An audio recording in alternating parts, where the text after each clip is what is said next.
Hey everybody, Nick Espinoza, your chief security fanatic here. And today I have a very special guest. I am talking to Dan Diaczun. He is president of the Ukrainian Congress Committee of America, the Illinois division. And obviously he has deep ties to the country of Ukraine, the citizens, and I'm sure ancestry there as well for obvious reasons. And Dan, thank you for joining me today. Thank you, Nick. Thank you for inviting me. Thank you. Thank you. Now, first things first, have you been in touch with your relatives in Ukraine? Are they okay? Do you know what's going on? I have. My relatives live in Western Ukraine. Okay. I have relatives that live just outside of the city of Lviv, and I have relatives that live just on the outskirts of Ternopil. Both cities located in Western Ukraine, of course, where fighting hasn't broken out at this point, not yet. And hopefully with the supposed peace talks, whether they will net anything is highly doubtful, but hopefully it'll not reach their, world pressure and everything else being what it is. Hopefully we'll see some sort of resolution. But I had been in contact with them. I called them on Thursday evening, their time. They were in good spirits. Everything was okay. They are still in shock, an absolute shock that the country was attacked. Their president, of course, President Zelensky, assured them, no need to panic, no need to be worried. We don't believe that an attack is going to be imminent. Well, unfortunately, that wasn't the case. Putin unleashed his forces, of course, attacking from the south, part of the north and the east. And, it looks like Belarus is going to join, the attack, which is, again, they're going to be, Belarus today they're tied to Russia. They are a proxy. They are no longer an independent country. Lukashenko has given away control of his country to Putin, and he's going to be calling the shots. So, we have information that rocket attacks were launched from Belarus, and it appears that he may even send in his army. So, but my family right now is good. I do have a cousin who lives in Donbass, who moved there as a young lady. She was married there, and her husband is from that region. Unfortunately, we have lost touch with her since 2014, when the so-called separatists, who were, again, Russian mercenaries, Russian proxies, basically, tried to do a breakaway republic. We have lost touch with her since then. But my other family is right now fine. They're watching, unfortunately, this human tragedy unfold. They are on the path where, right now, 500,000 refugees are fleeing and moving, trying to get to countries like Poland, Romania, Hungary, Czech Republic, that are thankfully allowing them safe passage and refuge in those countries. Yeah, and it's been interesting to see to the point of Belarus, and I actually have some questions for you on that talk, very shortly here. But it's been interesting to see just who is and is not siding with Russia in this moment. Obviously we've seen Belarus and Lukashenko, as you mentioned. Chechnya is another one, but interestingly enough, some that were expected to either sit it out or not say anything, like the Czech Republic, Hungary, and Kazakhstan, have actually come out against this. So I think it's going to be a very, very interesting situation. But I wanted to actually talk to you basically to get the Ukrainian American perspective on the situation. Because as I mentioned, I just spoke, I actually, before we started recording, I actually spoken to a member of parliament of Ukraine, before I spoke to you here. But I wanted to get your perspective, and you're from Chicago, obviously. So, we have a large Ukrainian population here in Chicago. Yes. And by virtue of that, I'd like to know what Ukrainian Americans are doing to try and help those and their family, in Ukraine. Is there an apparatus set up for them to, in some way, shape, or form, send money or help in any way? Oh, yes, absolutely. We have a number of different avenues. The National Bank of Ukraine had actually set up an account where people can send money directly, for, of course, buying military supplies, humanitarian aid. Unfortunately, some of the websites or some of the transfers have been hacked by Russian hackers, and the money is not getting there. We in Chicago, we've set up an account at the Self-Reliance Credit Union, where we have an account set up for relief of Ukraine. People can send their donations there. Mhm. We have agencies that we are working with that are thought of very highly in Ukraine. Our national board is tied in with a French, it's basically Doctors Without Borders. They're based in Ukraine. They've got warehouses through Ukraine. They do supplies for, of course, humanitarian causes. They supply medical kits to the army. They've been operating in Ukraine for many, many years. We trust them.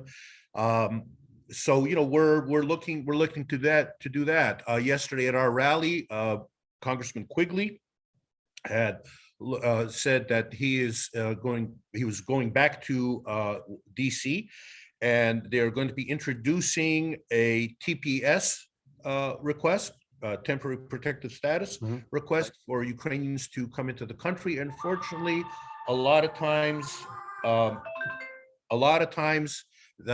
those people get taken advantage of. So we are going to look to see what happens with that. We have a relief committee that we have at our headquarters in New York. That relief committee has been operational since the 40s, actually, and they have, we're going to be coordinating with them when refugees will be coming in, where they will be. We have a tremendous amount of people that are opening up their hearts and are willing open up their homes to refugees if they can make it over here. Yeah. Again, we are grateful to the nations of Poland, Hungary, Romania. Romania, we saw pictures on CNN where people were lined up at the border crossing, taking complete strangers because they knew the scope of the human tragedy. So, it's a full front, let's call it a full frontal support for refugees. We are collecting funds. Funds will be appropriated to the appropriate organizations that help support. The unfortunate thing is, in times like this, there's always what I term the charlatans, carpetbaggers, thieves that set up these fake websites. Donate to this cause. We're helping, and it basically the money goes sideways. We saw this in 2004. We saw this more prevalently in 2014, where there was, people absolutely, they donated 0.5% of what they collected, and the rest was basically misappropriated. So we are cautioning our supporters, Ukrainian Americans, everybody who wants to donate to the cause, because we have tremendous support within the Polish community, all the Baltic community, the Azerbaijani community, not to fall into the trap of donating to someone out of the blue who's claiming that they are helping the country. Go use the legitimate sources. The Ukrainian Congress Committee of America has been around, since 1949. We are trusted. We are recognized. Please send your donations, through the sources that are respectable and are known. Right. And one of those things, just on my radio show, for those that are listening here on the air, not obviously those that are watching this on YouTube, on my radio show, I'm going to be talking about that, because my show obviously is focused on cybersecurity. And so all those phishing attacks, those scams, as soon as there's any kind of humanitarian crisis, we saw it when everything went south in Syria as well, and we had millions of displaced Syrians. It is a mess, and people will take advantage of that. So I think that is a very, very incredible point that you make. It's a very important one as well. And actually, one of the things that you just mentioned too, and I think is also one of the interesting things about this situation, especially as it relates here in the United States, is that we have an incredibly diverse population that is willing to support, obviously the Ukrainians and obviously, not just from countries in the area, but I'm wondering as well, because we have many Russian Americans here as well. And has your organization been in contact with any Russian American organizations or Russian organizations? Do you have a sense of what they're thinking, what they're feeling here? We've seen a lot of protests in Russia, against Putin's government, and thousands literally have been arrested and detained in Russia. But what are you seeing here in terms of the Russian American community reaching out to the Ukrainian community, or vice versa? Well, truth be told, there is a Russian radio program. One of the commentators there is a Putin apologist, has been saying such heinous remarks about Ukraine, and basically, he's welcoming the attack, saying that Ukraine isn't a country, et cetera, et cetera. It's all the Putin talking points. We've got freedom we have freedom of expression in the United States. We're monitoring that to see if there is, any kind of hate speech, if there's attacks. The Russian community, although, it's sizable. I'm not aware of organizations. We have had, certain talks with them. I'll give you an example. On Thursday night, I was at the Ukrainian Cultural Center on Chicago Avenue, and it was snowing. We were putting up flags of support, and a group of young Russian people, emigres, they came. They had signs, Russia support Ukraine, no war, etc. So, that's really heartening to see that it isn't all, Putin apologists and supporting the war. I think the ones that are here, that have been educated here, are fully aware of what Putin is, of what the situation is, the humanitarian crisis that's evolving, and are in support of us. I mean, we've seen it in Russia. We've seen it in countries, in Berlin yesterday was 100,000 people in the streets supporting Ukraine. We've seen in virtually every single country where there are Ukrainians, and even countries as far flung as Japan have lent support. Yesterday in Toronto, I have a younger son that lives there. They had the neighborhood 30,000 people at their city hall, protesting the Russian invasion. And again, I'll reiterate, it's not an incursion, it's an invasion. Yeah, right. And I think outside of Russia and its allies, most countries and people universally accept that this is yes, indeed an invasion. So with that, I wanted to pivot real quick. Something that you mentioned, that as you're collecting these funds, you've seen cyber attacks and hijacking of some of these funds. And obviously we've seen, especially in the buildup, I actually talked to Inna, the member of parliament, about this. There was a buildup of cyber attacks against Ukraine itself before the invasion. And that's one of those things that's becoming part of modern warfare right now. But here in the United States, are you getting reports that Ukrainians, outside of what you've just mentioned with your relief organization, are you getting reports that Ukrainian businesses outside of Ukraine have also been targeted, by presumably, Russian infrastructure and intelligence? My computer was hacked yesterday.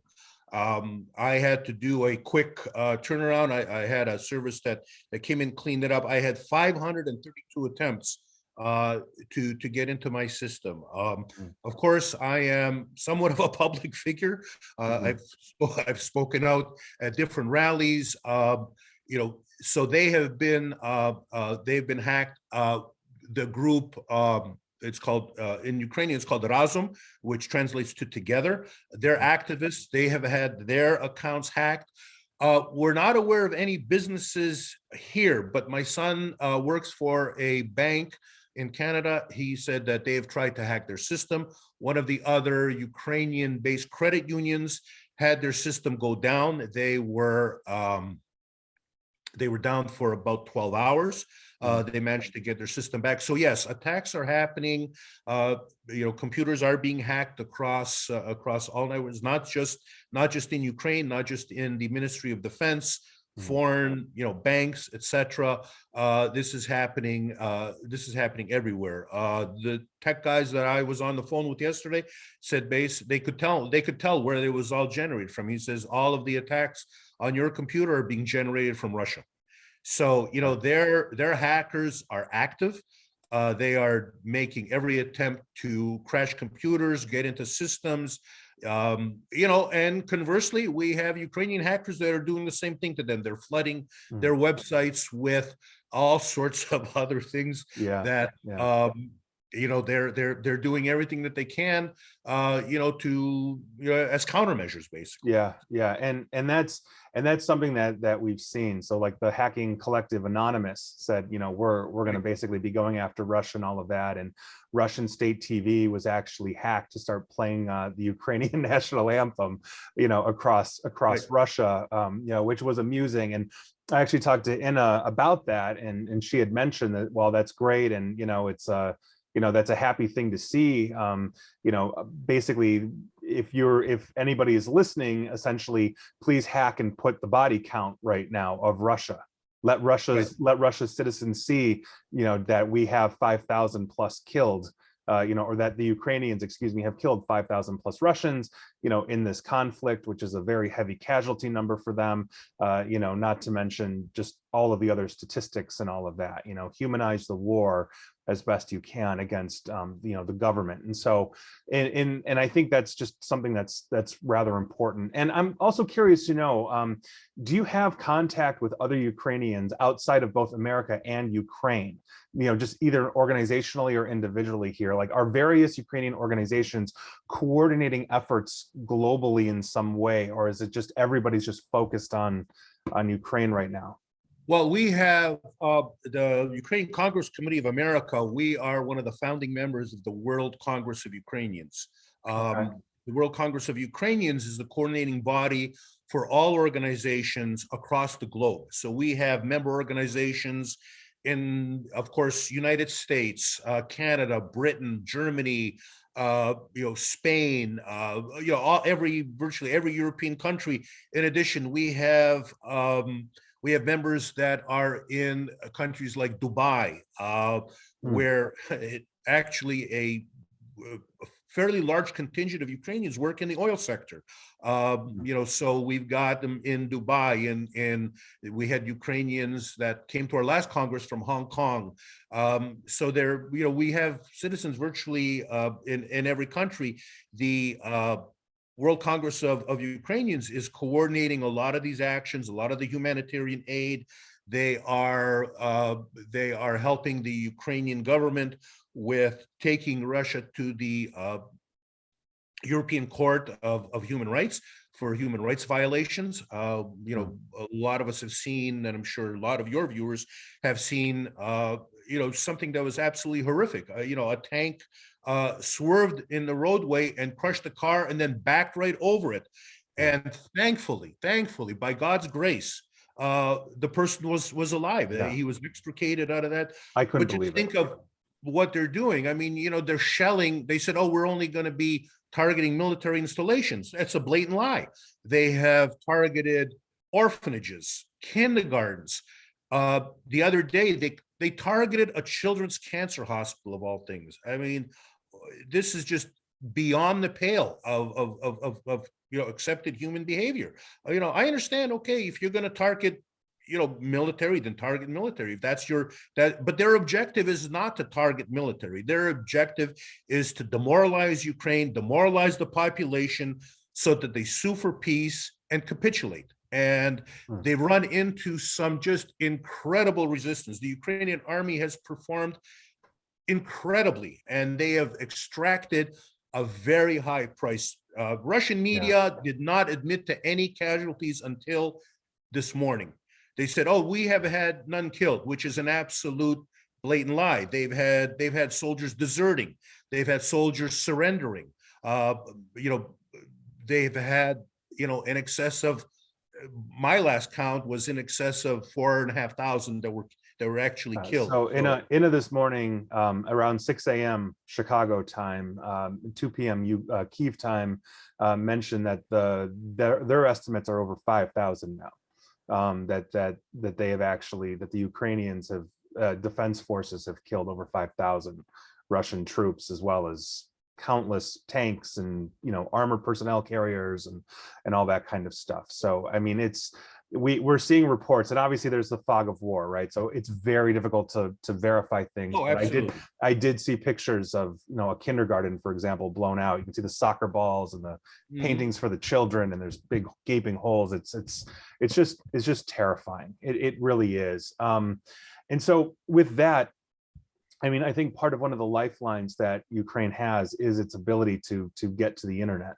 Obviously it's spotty in a war zone and all of that. Elon Musk has said he's going to unlock all of his satellites to, allow that, but obviously that's going to take time and effort and probably equipment and all of that. So just given that you have communication, and obviously your relatives, as you mentioned, in Western Ukraine are safe, and I'm really happy for that. Are you anticipating, though, just as an organization, future problems communicating, because of internet outages, or if the Russians knock the internet out, what is that going to look like in terms of you trying to, let's say, get relief or send money over the internet or whatever it is, communications wise? Well, that certainly will complicate the problems. Right now, thankfully, we haven't had those types of interruptions, but who knows? I mean, they have signal jamming equipment. They could knock out the installations. Right now we haven't had that, but yes, it'll definitely make the task of communicating that much harder. Ukrainians, some of the people that we're communicating with have gotten satellite radios, so we're able to connect via satellite radios, which they'll have an extremely difficult time of intercepting. But when it comes to the internet, cell phones, etc., because a lot of the cell phone towers could be compromised, and then the communication will be extremely difficult. The other thing, of course, is that Poland has agreed to form or give us a free pass, a corridor. So that corridor will run through Germany, through Poland, and into Ukraine. I'm sure, as you've seen, the airfields have been bombarded. Planes difficult to land with supplies, but they are going to be able to land in Poland and then be truck convoyed, into Ukraine. So I think that the lines of communication will be open. They may be, in some respect, compromised. They may be lessened, but we'll still have the ability, I believe, to communicate effectively with our brethren. Right. And I think that's going to be one of those things where, it's blacking out the internet means blacking out information.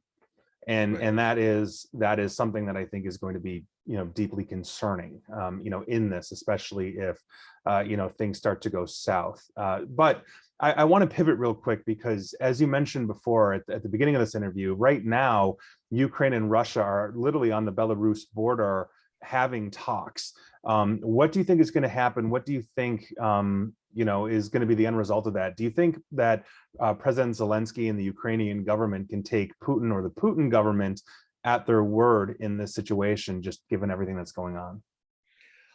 Well, from everything that I saw and read, it did look like the talks were going to progress at any type of and come up with a resolution that was going to be acceptable to both parties.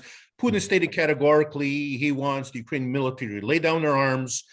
He wants regime change. If the talks, if they come in and the Russian side says, no, we're only going to accept capitulation, a demilitarization, the Ukrainian government will never agree to that, because they know they are facing almost certain death. Can he be trusted at his word? He's never been, trusted at his word. You know, Mhm. when he runs into opposition, which the Ukrainian army is providing at this time, his fury grows even greater. We've seen this in when he leveled Grozny. We've seen this in Syria, where their forces just absolutely annihilated Aleppo. Can he be trusted? Absolutely not. You know, and his whole cadre, whether it's Lavrov, Dmitry Medvedev, none of them are trusted. You know, they all take commands from him, and the man has basically become a delusional psychotic. You know, and you know, his intent is to destroy Ukraine. He thinks that he will be able to recreate some semblance of not the Soviet Union, but the Russian Empire. And he's being stymied, and the whole world is turning Russia into pariah state. So, do I have expectations that those peace talks will yield any type of results? Quite honestly, no. Okay.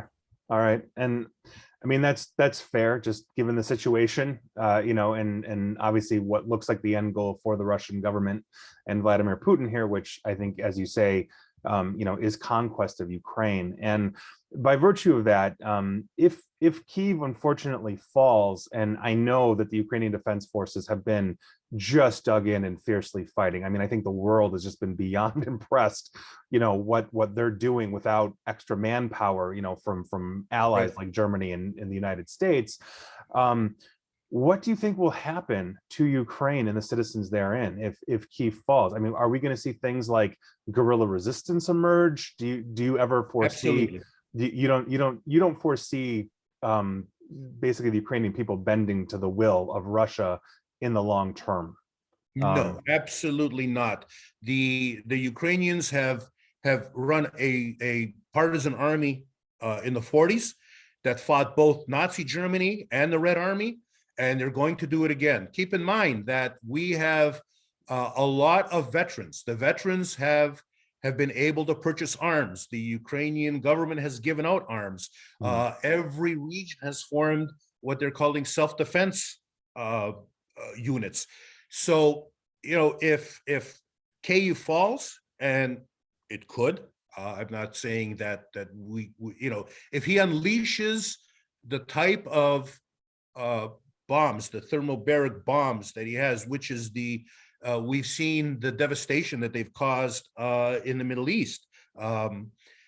It could be a horrible situation. You know, we're talking, you know, hundreds of, you know, the potential for hundreds of thousands of lives to be lost. But I think the Ukrainians will mount, you know, an insurrection. They will go underground. They will create partisan units. They are not going to just roll over, capitulate. Granted, there are going to be people that are going to say, you know, enough. I give. I don't want to die, and will basically, you know, call it a day and say, hey, let happen. But I think, you know, true Ukrainian patriots will continue that fight. You know, and hopefully, you know, with the sanctions, with world, look, their economy is crashing. The ruble yesterday was valued at one American cent. Yeah, it's less than that now. It's less than so. Yeah.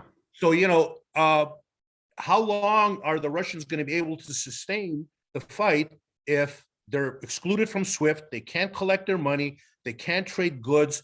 They're going to become so isolated that their whole country will collapse. And possibly that's when the Russian people will say, hey, enough. You know, we need to move on. Right. And I think it is a very real possibility. I mean, one thing that causes a revolution are comfortable people that suddenly are not persistently. And Well, so you know, yeah, this morning we've heard, you know, some of the oligarchs have broken with him because they're yeah, seeing, look, they lead very comfortable lives. They have yeah, incredible apartments, luxury homes yeah, all over the world, in Italy, in Britain, yeah, you know, and that's being taken away. yeah. Roman Abramovich lost control of the Chelsea Football Club. Right. He is Right. the British government said no, you know, we're not going to allow you. So the thing is, if their visas are going to be taken away, their property is going to be confiscated, they're going to lose the ability to travel to the West.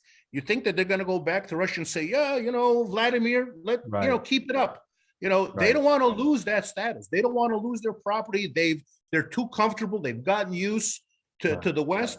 What are they going to go back to Moscow to and do what? Yeah. You know, Right. when they Right. won't be able to access their luxury goods. And even Italy, who at first was resistant um, for putting in any sanctions because they claimed, well, we're going to lose our luxury goods market to Russia. They finally said, well, enough. So, no luxury cars, no designer clothes, Right. etc. So, Right. these sanctions are working, and I think we'll see more and more of the oligarchs break rank with Putin.